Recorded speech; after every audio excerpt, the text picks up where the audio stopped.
प्रांगण में एक प्राचार्य के साथ साथ एक लेखिका भी है जिन्होंने 3 किताबें लिखी है। पहली किताब का नाम है वर्ड्स ऑफ लाइफ, दूसरी किताब का नाम है वर्ड्स ऑफ थॉट और तीसरी किताब का नाम है वर्ड्स ऑफ पैरेंटहुड, जो कि हमारे आदरणीय तनया भालेराव मैम है। तो मैं जवान Riya Praveen, KD Bhalerao international school and junior college Lakhmapur, इस विद्यालय की छात्रा, मैं 9वीं कक्षा में पढ़ती हूँ। मैं आज आपके समक्ष आपके साक्षात्कार के लिए बैठी हूँ।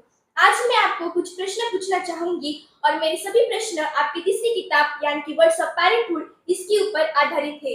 तो क्या मैं आपका साक्षात्कार ले सकती हूँ मैम? Yes, why not? तो मैम, मेरा पहला प्रश्न आपके समक्ष यह है कि माता पिताओं ने कौन से प्रकार का स्वास्थ्य वातावरण बच्चों को प्रदान करना चाहिए? माता पिता अपने बच्चों के लाइफ में बहुत बड़ा रोल प्ले करते हैं. They are playing very important role in the life of the children to develop the children. माता पिताओं ने अपने बच्चों के इमोशनल, फिजिकल, इंटेलेक्चुअल लेवल की तरह ध्यान देना चाहिए. तो इमोशनल लेवल क्या होती है? तो इमोशनल लेवल ये होती है कि पेरेंट्स ने बच्चों के साथ कम्युनिकेशन करना चाहिए. जब घर आते हैं तो बच्चों के साथ शेयरिंग करना चाहिए, बातें करना चाहिए. गैजेट से खुद भी दूर रहना चाहिए और बच्चों को भी दूर रखना चाहिए. और बच्चे को कौन सी चीज़ की भूख है, इमोशनल हंग्री दे आर, तो वो चीज़ को पेरेंट्स ने ध्यान देना चाहिए.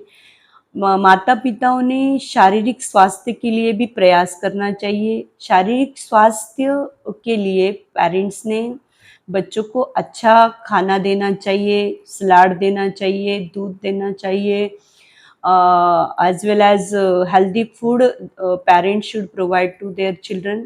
तो जब बच्चों को स्वास्थ्य फूड आप देंगे माता पिता, तो आपका बच्चा फिजिकल कोई भी चैलेंज आया या कोई भी इमोशनल चैलेंज आया तो उसको वो फेस कर सके.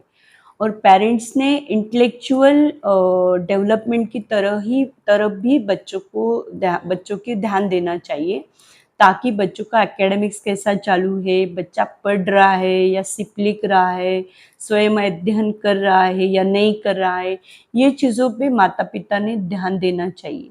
जब माता पिता घर में हेल्दी एनवायरनमेंट रखे, बच्चों को समझ ले, बच्चा माता पिता को समझ ले, जब हेल्दी एनवायरनमेंट रहे तो बच्चों की बेटर डेवलपमेंट होने के लिए कोई नहीं रोक सकता.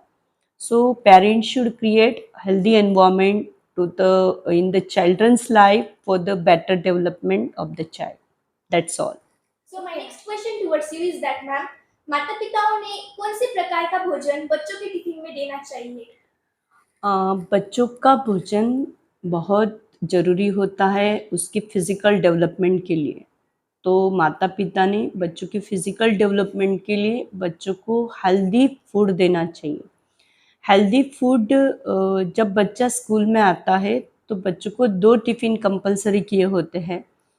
पहला टिफ़िन होता है उसमें सब्जी रोटी देना है, सलाद देना है, और दूसरा टिफ़िन जो होता है उसमें पेरेंट्स ने, माता पिता ने उसको ड्राई फ्रूट्स देना है.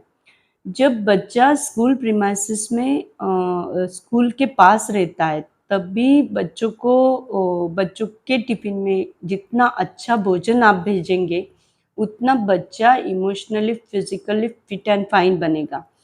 और जब वो बच्चा घर पे जाता है तो भी पेरेंट्स ने बच्चों को जितनी variety of food, healthy nutritious food they have to provide to their child.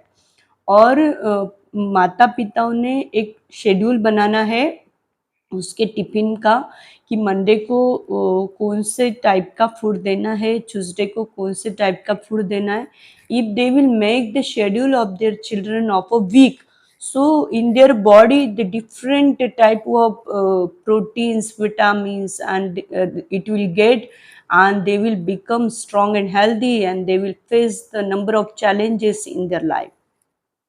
सच में मैम, आपने मेरे दोनों प्रश्नों का उत्तर बहुत ही अच्छी तरीके से दिया. आपके जो विचार है ना कि हमारे केडीबी के पेरेंट्स पर सारे पेरेंट्स तक जरूर पहुंचेंगे. अंत में मैं इतना ही कहना चाहूंगी कि आपने मुझे एक अवसर दिया आपका साक्षात्कार देने के लिए, तो मैं आपका तहे दिल से धन्यवाद करना चाहूंगी.